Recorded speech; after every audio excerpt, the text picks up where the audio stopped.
Hello guys, welcome to my channel অনামিকার রান্নাঘরে আপনাদের সবাইকে স্বাগত। আজ আমি আপ্পে বানিয়েছি। আপ্পেটা দেখুন কতটা নরম হয়েছে। তো এটা বানানোর জন্য কি কি নিয়েছি সেটা তো দেখার বিষয় আছে, আর আপনাদেরকে ভেঙে আমি দেখিয়ে দিচ্ছি কতটা সফট হয়েছে, ভেতরটা জালিদার হয়েছে। কি কি দিয়েছি বলুন তো, তার জন্য এতটা নরম আর সফট হয়েছে। আর এখানে আমি যে চাটনিটা দেখতে পেয়েছেন, এই যে বানিয়েছি না, এটাও কিন্তু একদম পুষ্টিকর খাবার। বাচ্চাদের তো ভালো লাগবেই, তার সাথে আপনাদেরও ভালো লাগবে। তো এই রেসিপিটা দেখানোর জন্য আপনি কি করে, চলুন কিচেন রুমে চলে যাই। কিচেনেতে দেখিয়ে দিই আপনাদেরকে। এখানে চাল আর ডাল 6 ঘন্টা আগেই আমি ভিজিয়ে রেখে দিয়েছিলাম। চাল আর ডালটা কতটা ফুলে গেছে তাই না? দেখুন, এটা করার জন্য বেশি কিছু লাগবে না।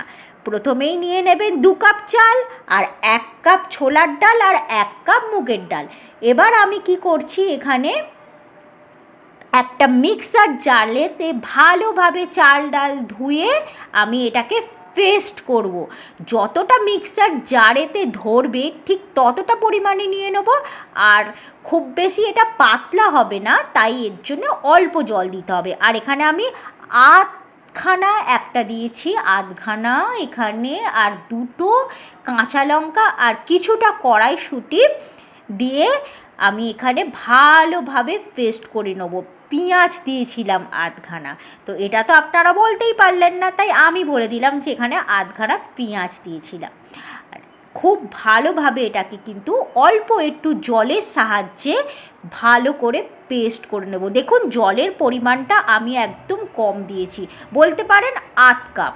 তো পরিমাণটা বলে দিলাম আপনাদেরকে। এবার খুব ভালোভাবে মিহি করে আমি এখানে পেস্ট করে নিয়ে ফিরে চলে এসেছি। এখানে ঘনত্বটা দেখে নিন, ঘনত্বটা দেখে বুঝতেই পারছেন যে এখানে জলের পরিমাণটা কিন্তু একদম বেশি দিইনি। যতটা জল লাগবে আমার পেস্ট হতে ঠিক ততটা পরিমাণই আমি জলটা দিয়েছি, কারণ ব্যাটারটা আমার কিন্তু পাতলা করলে চলবে না, এটা আমাকে মাথায় খেয়াল রাখতে হবে। তো পুরো আমি ব্যাটার তৈরি করে ফেলেছি মিক্সারেতে আমি পেস্ট করে। আর আমি এই যে রেসিপিটা বানাচ্ছি এটা কিন্তু দেখার জন্য প্লিজ বন্ধুরা আমার কিন্তু সাথে থাকুন আর আমাকে সাপোর্ট করুন। আর ঘনত্বটা আমি আবার আপনাদেরকে চামচে তুলে দেখিয়ে দিচ্ছি। এবার কিন্তু বুঝতে পারছেন যে কিভাবে আমি এটা পেস্ট করেছি, মানে জলের পরিমাণটা কতটা দিয়েছি। বারবার বলছি এই কারণে, এটা কিন্তু মাথায় রাখতে হবে, না হলে কিন্তু আপ্পে একটু গন্ডগোল হয়ে যাবে। এটা সাইডে সরিয়ে রেখে দিচ্ছি। আর একটা গাজর নিয়েছি। গাজর ছাড়াও আপনারা সবজি দিতেই পারেন, কিন্তু আমার মনে হয় গাজরটা না বাচ্চারা খুব খুব বেশি পছন্দ করে, তাই গাজরটা আমি এখানে সবজি হিসেবে ব্যবহার করছি। গাজরটা দেখুন আমার লম্বায় বড়, তাই এখানে আমি একটু কেটে নিচ্ছি, 3 ভাগে ভাগ করে নিচ্ছি। তাহলে আমার কি হবে, এটা গ্রেট করতে না খুব ভালোভাবে আমার সুবিধা হবে।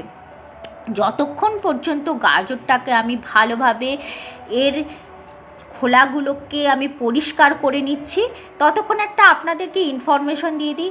যদি ভিডিওটা আপনারা ফেসবুকে দেখেন তো অবশ্যই পেজটাকে ফলো করবেন, আর যদি ইউটিউবে দেখেন তাহলে অবশ্যই আমার চ্যানেলটিকে সাবস্ক্রাইব করবেন। আর আপনারা কীরকম ভিডিও দেখতে ভালোবাসেন সেটা অবশ্যই আমাকে কমেন্ট বক্সে লিখে বলুন, নাহলে আমি জানবো কী করে বা বুঝবো কী করে।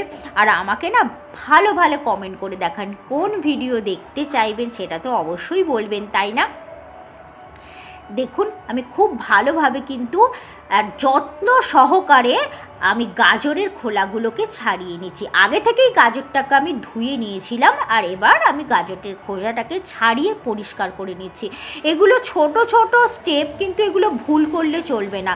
যতটা মনোযোগ সহকারে করব আর একটু যত্ন সহকারে করব, ততটাই কিন্তু আমার রেসিপিটা খেতে ভালো হবে। আর একটা গ্রেটার নিয়ে নিয়েছি, এরকম গ্রেটার তো সবার বাড়িতেই থাকে তাই না, তাই আমি এই গ্রেটারটা দিয়ে খুব ভালোভাবে গ্রেট করে নেব। আর একটা কথা বলে দিই, এই সময় যদি আমি এই যে গ্রেটার দিয়ে আমি গ্রেট করছি, আপনারা যদি মনে করেন এটাকে মিক্সারেতে ভালোভাবে পেস্ট করে নেবেন, তাহলে কিন্তু ভুল ভাবছেন, একদম সেটা হবে না।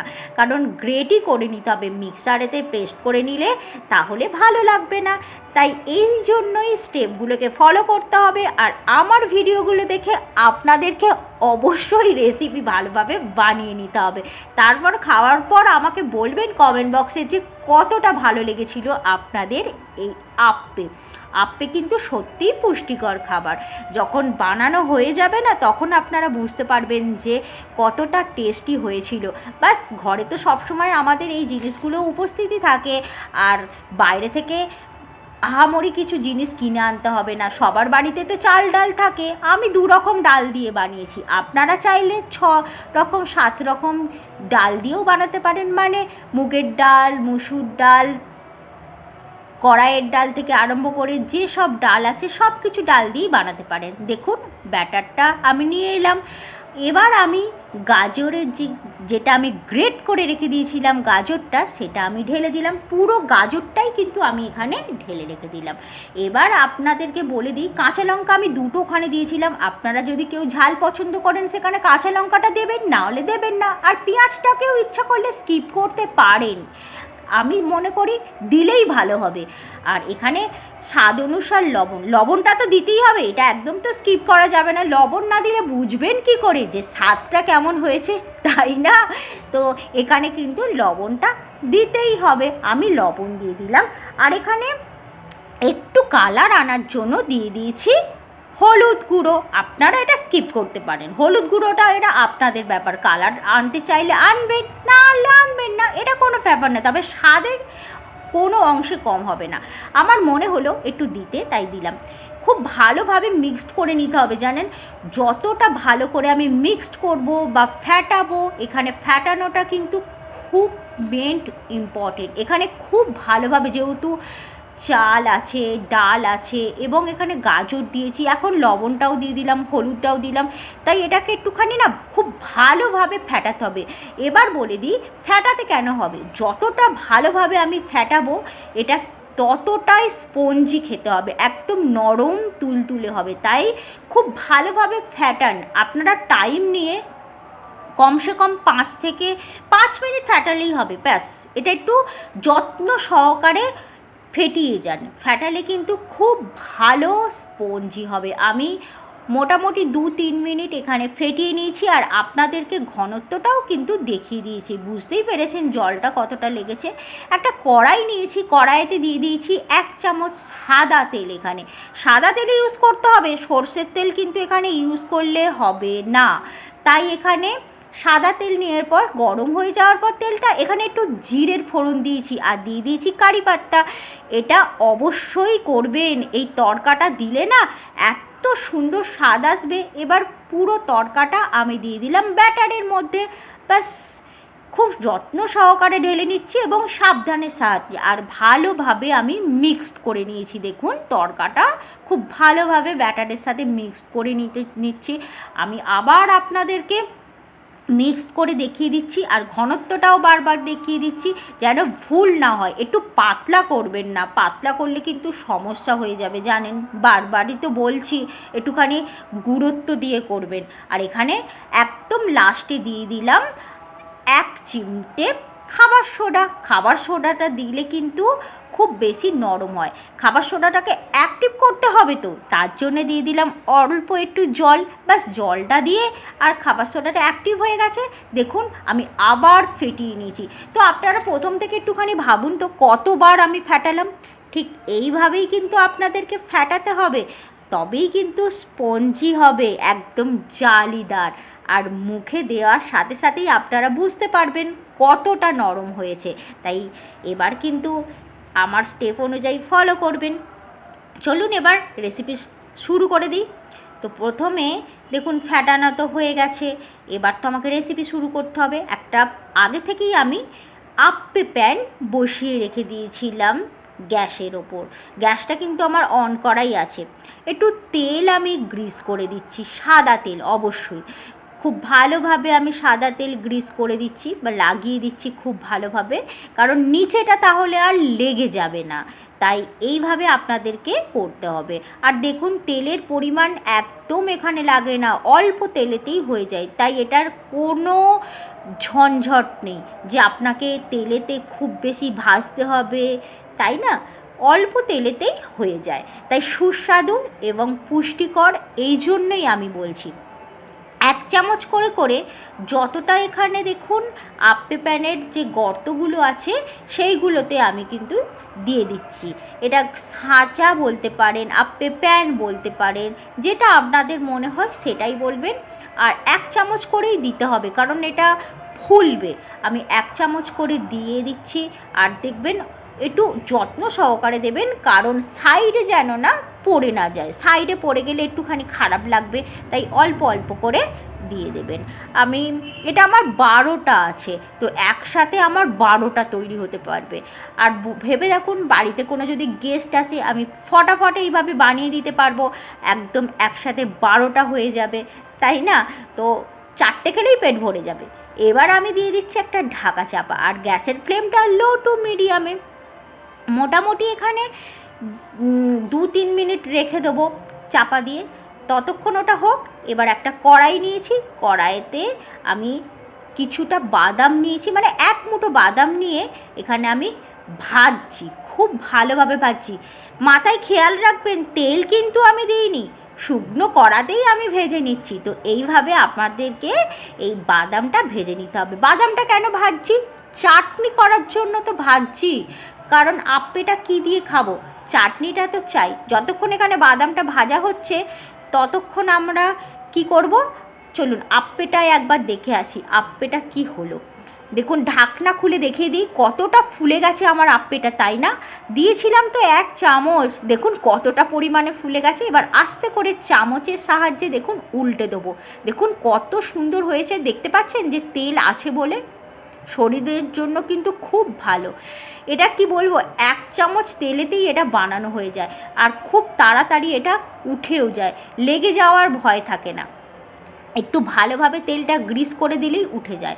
তো এইভাবে আমি প্রত্যেকটা আপ্পে উল্টে পাল্টে কিন্তু ভেজে নেব। আর হ্যাঁ, যতক্ষণ আমি এটা উল্টাবো পাল্টাবো ততক্ষণ প্লিজ চ্যানেলটাকে একটু সাবস্ক্রাইব করে নিন। আর কে কোথা থেকে দেখছেন কমেন্ট বক্সে আমাকে লিখে অবশ্যই জানিয়ে দিন। আর নেক্সট কি রেসিপি আনবো সেটাও আমাকে লিখে বলে দিন। আর আপ্পের ওপরে একটুখানি করে আমি তেল গ্রিস করে দিচ্ছি। দেখুন ওল্টানো হয়ে যাওয়ার পর কত সুন্দর এখনই দেখতে হয়েছে বলুন। তো পুরোটা যখন কমপ্লিট হয়ে যাবে তাহলে মনে করুন কত সুন্দর দেখতে হবে আর কত খেতে ভালো লাগবে। আচ্ছা, এখানে আমি চলে যাই, ততক্ষণ ওটা হোক আপ্পেটা। আর এখানে আমি আপনাদেরকে দেখাচ্ছি যে বাদামগুলো ঠান্ডা হয়ে যাওয়ার পর আমি খোসাটা ছাড়িয়ে নিচ্ছি। খুব ভালোভাবে কিন্তু আমি এখানে বাদামের খোসাগুলোকে ছাড়িয়ে নিচ্ছি এভাবে হাত দিয়ে। ঠান্ডা হয়ে যাওয়ার পর এমনি হাত দিয়ে একটু ঘষলেই তো উঠে যায়। এবার আমি খোলা পরিষ্কার করে নিয়েছি, কয়েকটা বাদামের খোলা আছে, এটা থাকলে কোনো ব্যাপার নয়। এটা নারকোলের আমি ডাস্ট দিচ্ছি, যার মানে নারকোলের ভুড়কা বলতে পারেন বা নারকোলের ডাস্ট। আপনারা যদি চান এটা ড্রাই নারকোল, তো এটা অলরেডি নিউ মার্কেট বা অনলাইনে পেয়ে যাবেন। আপনাদেরকে হাতে তুলে দেখিয়ে দিচ্ছি যে নারকোলের ডাস্ট কেমন। আর কারো বাড়িতে যদি এরকম নারকোলের ডাস্ট না থাকে, এমনি যে নারকোল আমরা খাই সেই নারকোলই একটু ছোট ছোট কুচো করে দিয়ে দেবেন। একটু টেস্ট আনার জন্য বা একটু ঝাল ঝাল আনার জন্য চাটনিটাতে এখানে 2টো কাঁচা লঙ্কা আমি এখানে ইউজ করেছি। আপনারা স্কিপ করতে পারেন, কেউ যদি ঝালটা পছন্দ না করেন। স্বাদ অনুসারে এখানে লবণ দিলাম, লবণটা তো দিতেই হবে। আর এখানে অল্প পরিমাণে একটু চিনি দিয়ে দিলাম। এটা চিনিটা দিলে কিন্তু খুব মিষ্টি হবে না, কিন্তু স্বাদটাকে ব্যালেন্স হবে। আর এখানে জল দিয়ে পরিমাণ মতো জল দিলাম, খুব বেশি জল দেওয়ার দরকার নেই, পরিমাণ মতো এখানে জল দিয়ে খুব ভালোভাবে একটা মিহি পেস্ট করে নিয়ে, দেখুন মিহি পেস্ট করে নিয়েছি, এটা আপনাদেরকে দেখিয়ে দিলাম। এবার আমি বাটিতে ঢেলে আপনাদেরকে দেখিয়ে দিচ্ছি। এমনিতেই এটা খেতে পারবেন, কত সুন্দর হয়েছে দেখুন। এই চাটনিটা না অসাধারণ, রুটির সাথেও আপনারা খেতে পারবেন। এটা বাচ্চাদের এই চাটনিটা না খুব ভালো লাগে। আমার বাচ্চাদের তো এই চাটনিটা একদম প্রিয়, যখনই বানাই তখনই ওরা খায়। তো চাটনিটা দেখুন, আর একটু আমি জল মিশিয়ে দিয়েছি, মানে মিক্সারের যে জারটা ছিল সেই জারটায় আমি ভালোভাবে ধুয়ে একটু জল নিয়ে পাতলা করে নিয়েছি। এবার একটা কড়াই নিয়েছি, কড়াইতে 1 চামচ সাদা তেল। আবার বলে দিই, সাদা তেল কিন্তু এখানে ইউজ করতেই হবে, সর্ষের তেল এখানে ইউজ করা যাবে না। কারি পাত্তা দিয়ে দিয়েছি, কারি পাত্তাটা ধুয়ে পরিষ্কার করে দিয়ে দিয়েছি। আর এখানে দিয়ে দিয়েছি সর্ষে কিন্তু দিতেই হবে, এখানে কিন্তু জিরে দিলে হবে না। খুব ভালোভাবে তড়কা দেওয়া হয়ে গেছে। এবার একদম আস্তে আস্তে কি করব, এই তড়কাটা চাটনির মধ্যে ঢেলে দিতে হবে। দেখুন এখন কত সুন্দর লাগছে না, চাটনির লুকটাই পাল্টে গেছে। লুক তো পাল্টেই গেছে, তার উপরে টেস্টটাও কিন্তু অসাধারণ হয়ে যাবে। সামান্য জিনিস কিন্তু অসাধারণ টেস্ট। তার সাথে কি কি, এই যে আমি যে কীভাবে বানিয়েছি সেটাও তো দেখার বিষয়। আমাকে তাই না এই সব জিনিস দেখে নিতে হবে। আর খুব ভালোভাবে মিক্সড করে নিলাম। আমার চাটনি কিন্তু অলমোস্ট রেডি। পরিবেশন করে দিয়েছি, পরিবেশন করে আপনাদেরকে দেখিয়ে দিলাম। দেখুন কতটা সুন্দর গোল গোল হয়েছে আর কত স্পঞ্জ হয়েছে, তাই না? এটা কিন্তু একবার খেলে বারবার খেতে হবে। আপনাদেরকে দেখিয়ে দিচ্ছি ভেতরটা কত জালিদার হয়েছে। তাড়াতাড়ি বানিয়ে নিন, ভিডিওটা তো দেখে ফেলেছেন, বানিয়ে নিয়েছেন আর স্কুলের টিফিনে বাচ্চাদেরকে একদম খুব ভালোভাবে প্যাক করে দিন। ডাব্বা খালি আসবে এটুকু বলতে পারি গ্যারেন্টির সাথে। আর আপনাদেরকে এই যে একটুখানি কেটে আর চাটনির সাথে তুলে দেখিয়ে দিচ্ছি। এর লুকটা না কত সুন্দর হয়েছে একদম। আহা, এটা পেটে পড়লে আরও সুন্দর হবে। তো বেশি আর কথা না বাড়ি এখানে ভিডিওটা শেষ